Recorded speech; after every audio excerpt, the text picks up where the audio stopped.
Le Bataclan, cela fait déjà 3 ans que les terroristes ont assassiné de nombreux jeunes, dont la fille de Patrick Jardin qui donne une interview dans Présent du 3 novembre 2018. Titré « Ces morts auraient pu être évitées ». 3 ans après, rien n'a changé. Mais que fait dire à Patrick Jardin le fait que cela aurait pu être évitable ? Lisons son interview. Question de Présent. Le 13 novembre, c'est la date anniversaire tragique, 3 ans après, de la tuerie islamiste du Bataclan. Votre fille Nathalie, 31 ans, éclairagiste de la salle de concert, est morte ce soir-là. Connaissez-vous aujourd'hui les circonstances de la mort de votre fille ? Patrick Jardin répond « Non. Aujourd'hui, je ne sais toujours pas ni où exactement ni comment est morte ma fille. Je sais qu'elle avait réglé tous ses projecteurs, puis qu'elle était partie à l'Opéra Rock à côté boire un verre.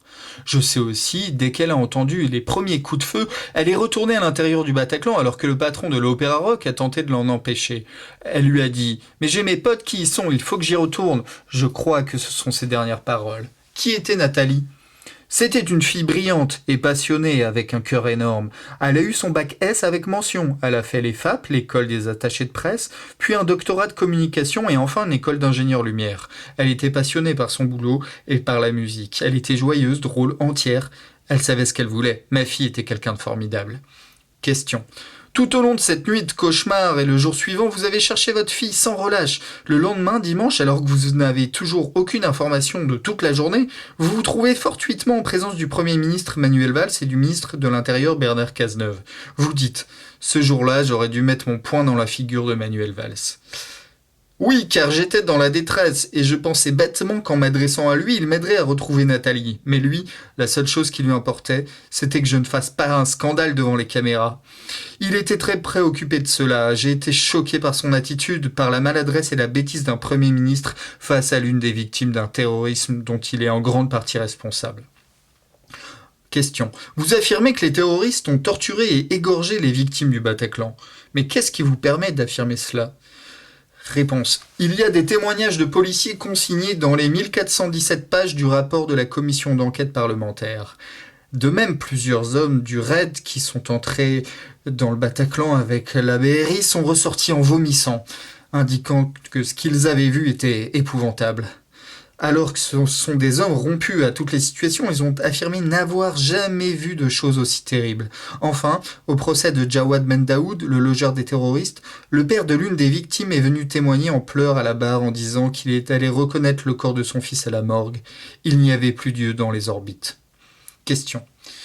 Vous n'observez pas le discours obligé des proches de victimes des attentats, vous n'aurez pas ma haine, par exemple, ou au nom du vivre ensemble, etc. Pourquoi ? Réponse de Patrick Jardin. Parce que je ne peux pas comprendre que l'on puisse pardonner à ceux qui ont perpétré un tel carnage et de telles souffrances. Et puis, pour pardonner, il faut que l'on demande pardon. Or, ce n'est pas le cas, loin de là. Certains musulmans se sont même réjouis de ces attentats, et cela me révolte. Question. Savez-vous si d'autres parents de victimes d'attentats sont dans le même état d'esprit que vous ? Réponse. Non, je ne pense pas. Il y en a qui se battent au quotidien avec leurs avocats, mais je n'en connais pas d'aussi virulents que moi. Je ne leur en veux pas. Chacun se bat avec ses propres armes et sa propre sensibilité. Question. On vous a beaucoup reproché de faire le jeu de l'extrême droite, d'avoir été récupéré par la fachosphère. Pourquoi vous êtes-vous rapproché des médias alternatifs ? Réponse. Je ne me suis pas rapproché de qui que ce soit, j'ai appelé tous les hommes politiques à lutter à mes côtés afin d'empêcher l'inacceptable, à savoir la tenue du concert de Médine, le rappeur islamiste. Le problème, c'est qu'il n'y a que des gens de droite qui m'ont répondu, et il n'y en a pas fallu plus pour que les journaleux me traitent de facho, ce qui est tellement facile. J'ai été victime de la couardise et du manque de courage des politiciens de gauche. Pour moi, peu importe qui luttait à mes côtés et de quel bord il était, l'essentiel était d'avoir le même but. Mon combat n'était pas celui d'un parti politique. Nous avons gagné, je me suis battu pour empêcher une énième et insupportable provocation islamiste, et parce que pour moi c'était comme si l'on tuait ma fille une seconde fois. Question.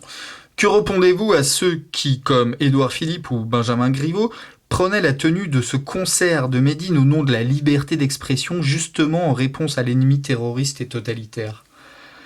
Réponse. La liberté d'expression s'arrête là où commence la liberté et la sécurité des autres, première des libertés. On ne peut pas tout accepter sous prétexte de la soi-disant liberté d'expression, surtout lorsque le rappeur islamiste en question appelle au meurtre. Quant à Édouard Philippe, lui, c'est différent. Il connaît très bien Médine, il fréquente le même club de boxe, et Édouard Philippe a subventionné ce club lorsqu'il était maire du Havre. Question.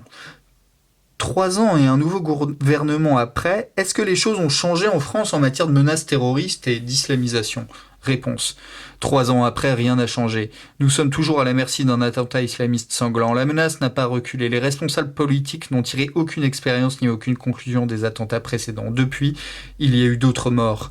Les Français sont menacés chaque jour d'une nouvelle tuerie, sous une forme ou sous une autre. Question. Pensez-vous qu'il y a une défaillance de l'État dans le traitement des fichiers S et des djihadistes ? Réponse. Bien entendu, comment expliquez-vous que l'un des terroristes qui était fiché S au Bataclan ait réussi à se faire refaire un autre passeport ?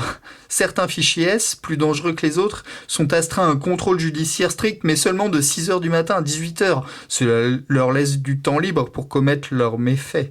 Les fichiers S étrangers ou binationaux devraient être expulsés, et ceux qui sont français devraient être enfermés, pour les plus dangereux. Il y va de la sécurité de nos concitoyens. C'est une question de vie ou de mort. Dernière question. Vous préparez un livre. Que cherchez-vous aujourd'hui ? Que réclamez-vous ? Quel est votre combat pour la mémoire de Nathalie ? Je travaille effectivement à écrire un livre dans lequel je dénonce les manquements de l'État dans ces attentats. Je veux démontrer que ces centaines de morts et de blessés qui souffrent encore dans leur chair et auxquels je pense chaque jour auraient pu être évités. Je cherche à ouvrir les yeux des Français pour qu'il n'y ait plus jamais d'autres Nathalie. La première des mesures à prendre est de faire reculer l'islamisation de notre pays. Cela commence par là. Voilà l'interview de Patrick Jardin dans Présent du 3 novembre 2018.